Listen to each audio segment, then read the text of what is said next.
My dad's experience with polio, sadly, is an experience that's shared by millions of others. When he was 4 years old, he went to bed one night with mild flu-like symptoms. When he awoke in the morning, he was not able to move his legs. The doctors confirmed that it was, in fact, polio, and they told the family that there was nothing that they or any other doctors could do, and that time and time alone would determine whether or not my dad would ever walk again. My dad wasn't strong enough to use crutches, and his family couldn't afford a wheelchair. So the only way he was able to move around was by crawling or by having someone carry him. Most of the time he was confined to his bed. I joined Rotary the day I found out that Rotary had taken on the challenge of eradicating polio from the face of the earth. I wanted to be part of the organization that would help us reach that day when no child would ever again have to go through what my dad went through. But my dad would tell you that he was one of the lucky ones, because after 6 months he was able to regain some of the movement in his legs. During the 6 months that he had been bedridden, his abdominal muscles and leg muscles had atrophied, so he had to redevelop the strength in those muscles, and he had to learn how to walk all over again.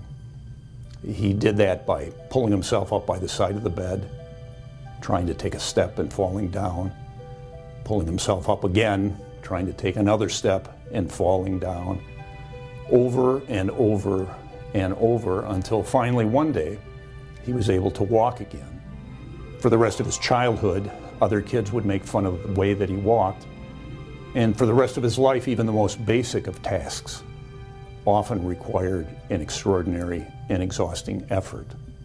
Because of the residual effects of the polio, he was never able to run. He was never able to play baseball or basketball or football, never able to do so many of the things that most kids take for granted. He actually ran a gas station for 13 years. So for 10 hours a day, 6 days a week for 13 years, he was on his feet at the gas station. And I sit back now and go, how the heck was he able to do that? Every day of my life, I saw how he faced the challenges that he had to deal with. He never wanted pity, he never wanted sympathy.